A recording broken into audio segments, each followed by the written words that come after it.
So I think in my opening comments, I mentioned that this facility will be at the SHNB, so in North Battleford.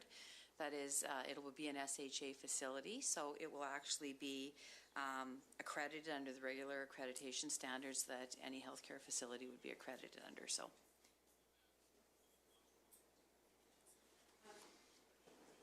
Okay, so the folks that we have been speaking with, the different stakeholders, they've raised concerns about public funds flowing to private out-of-province corporations.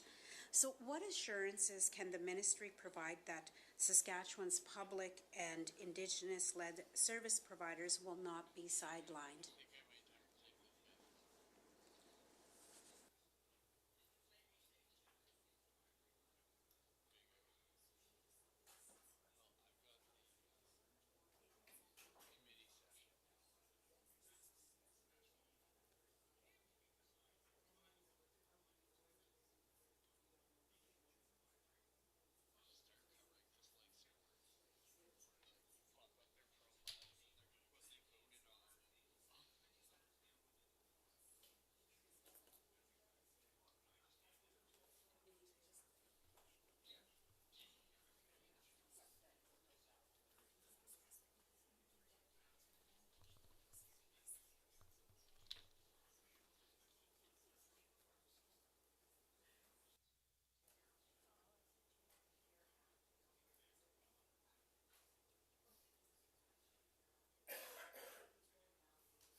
Cockrell, as and MLA Cross.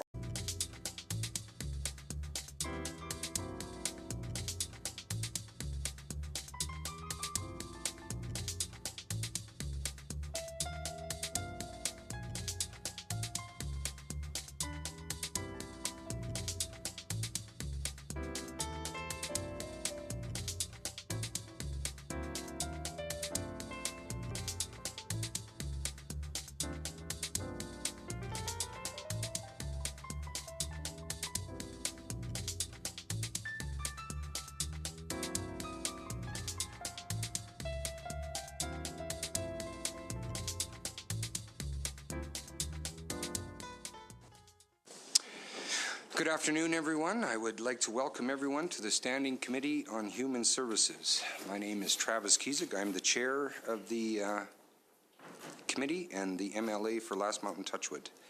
Today we are joined by Newer Berkey Deputy Chair with MLA Nippy Albright chitting in, MLA Brent Blakely with MLA Sauer chitting in, MLA Brome, MLA Chan, MLA Chief Calf with MLA Conway chitting in, and MLA Croft. First of all, I want to welcome everyone to the committee, but I also have to table the documents HUS 1030, Ministry of Health Responses to Questions Raised at the April 21st, 2026 meeting. April 1st. April 1st, yes. This is not an April Fool's joke. It was the 1st of April those questions were tabled. Consideration of Bill number 48. Today's agenda includes the consideration of two bills. Bill 48, the Compassionate Intervention Act, and Bill 55, the Medical Profession Amendment Act 2026. We will start with Bill 48, the Compassionate Intervention Act, and we will begin our consideration with Clause 1, short title. Minister Carr is here with ministry officials. I would ask that officials introduce themselves before they speak for the first time. Do not touch the microphones. The Hansard operator will turn them on when you speak. Good afternoon, Minister. Please make your opening comments and introduce any officials you deem relevant. Thank you very much. I am pleased to be here today to talk about Bill number 48, the Compassionate Intervention Act. I'm joined today by Health Minister Jeremy Cockrell, as well as Deputy Minister of Health Tracy Smith, Minister of Health Assistant Deputy Minister Jim Turner, as well as several other officials from both the Ministries of Health and the Ministry of Justice. Current addictions treatment for adults in Saskatchewan requires voluntary participation, and as well we have Minister of Justice Tim McLeod here.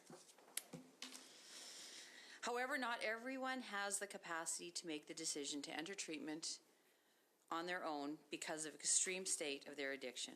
The Compassionate Intervention Act will help stabilize people with severe addictions who are not capable of seeking help despite serious health and safety risks. Under the proposed legislation, an individual must meet two central criteria as determined by a judge or a prescribed professional before they can be subject to the Compassionate Intervention Act. First, they must be suffering from a severe substance use disorder. And secondly, they must be likely to cause substantial harm to themselves or others because of their substance use disorder.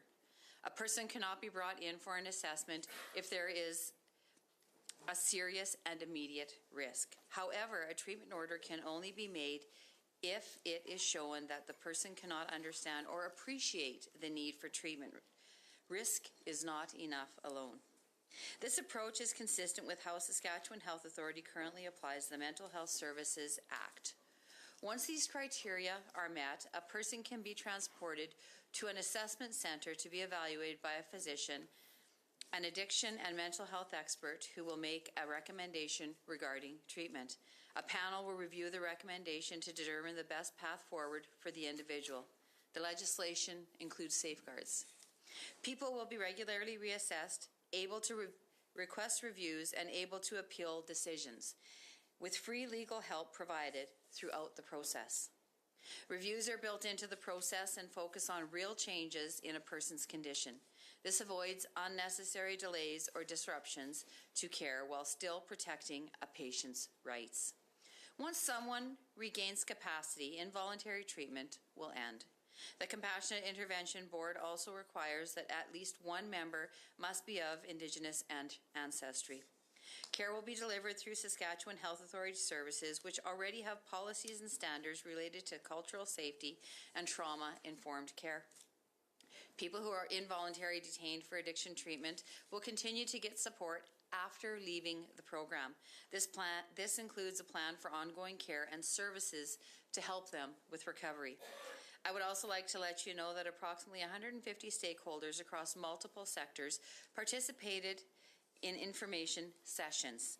Throughout the feedback, we have already introduced some amendments that focus on 3 key improvements: clarifying the registrar's role, streamlining information to the hearing panel, and clarifying capacity.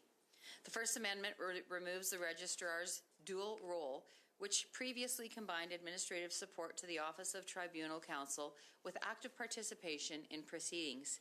It reduces legal risk and perceived conflict and strengthens procedural fairness and transparency. The Second Amendment limits document disclosures to the hearing panel, requiring that information be disclosed to the patient. The patient and the intervention counsel will decide what is necessary for the hearing, reducing the burden on the panel. The Third Amendment clarifies capacity at the assessment stage and for hearing panels, which reduces ambiguity and stresses its importance during these processes. All 3 amendments reflect feedback from the Canadian Bar Association, the Saskatchewan Trial Lawyers Association, and health providers, and are technical in nature with no financial impact. They are designed to improve program operations. The project team will continue engagement through targeted consultations as implementation progresses. This act focuses on promoting meaningful long-term outcomes within a recovery-oriented system of care that will reflect the same holistic approach offered within the voluntary treatment system.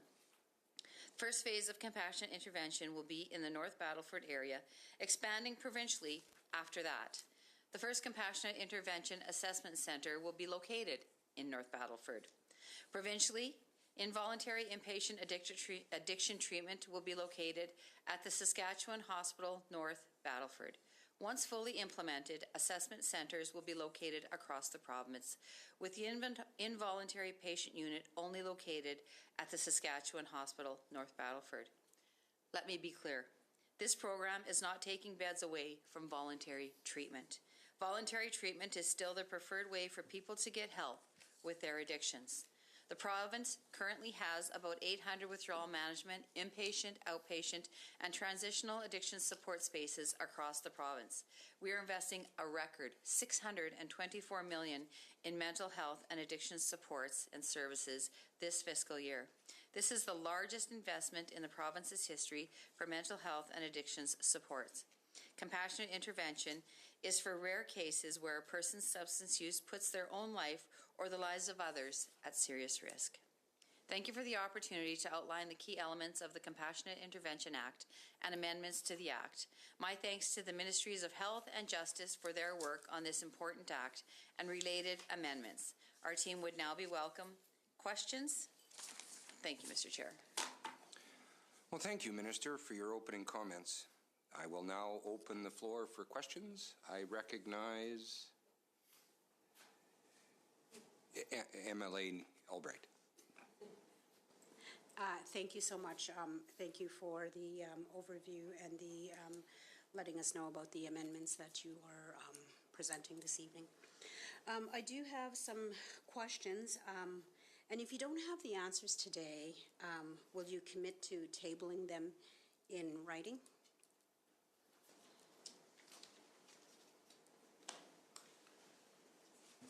Yeah, if you don't have the questions.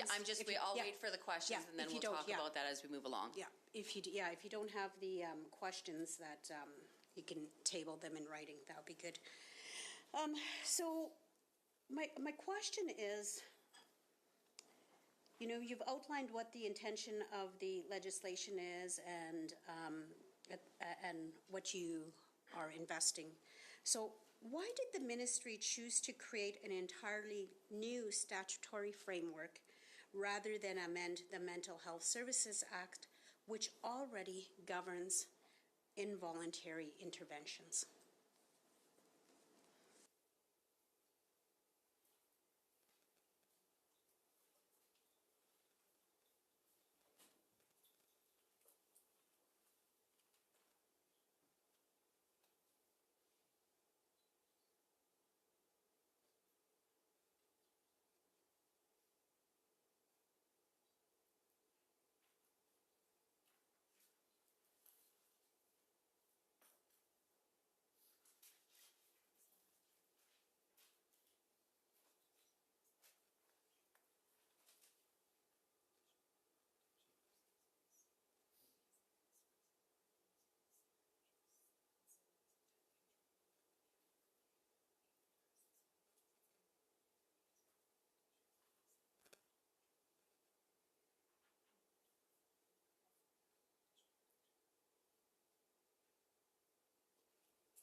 Thanks for the question.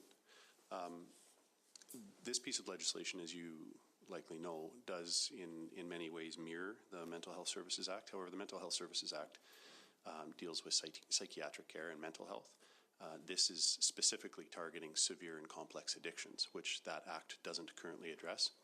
So while there are similarities between the two, one is targeting mental health and one is specifically targeting addictions. So, thanks for some of the folks that have been out there giving some feedback.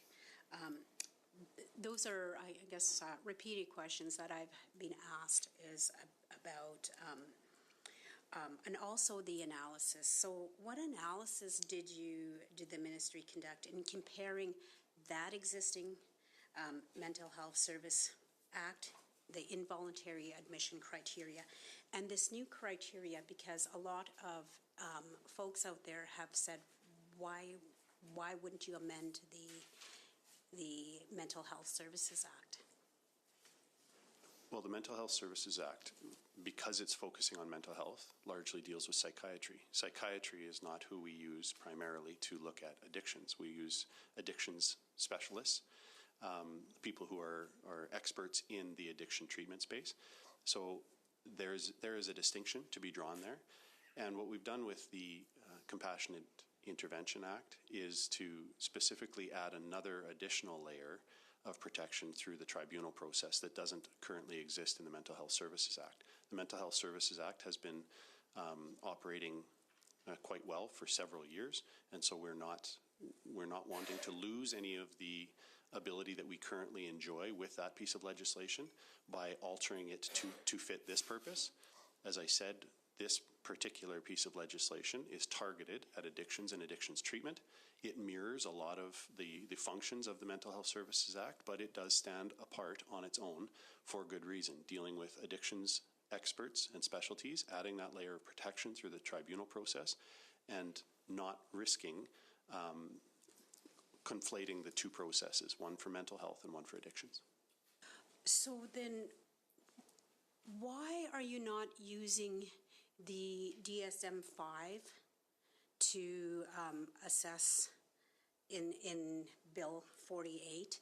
And also, why are physicians not included in Bill 48 when they're included in the Mental Health Act? Well, as I said, one deals with mental health and psychiatry, and you're talking about the DSM-5, which focuses on that piece. This legislation deals with addictions and complex addictions. They're very different things, and so I don't know how to say the same thing again, but there are two pieces of legislation that certainly have similarities, but they are standalone for their intended purpose. So let me rephrase that. So in the DSM-5, the substance use disorder is clearly defined in that. Why is that not used in Bill 48?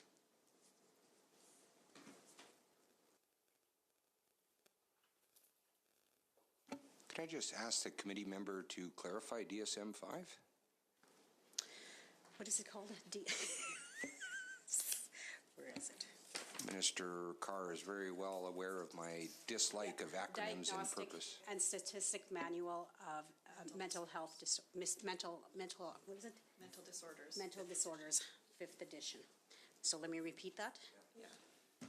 So Diagnostic and Statistical Manual of Mental Disorders, 5th edition.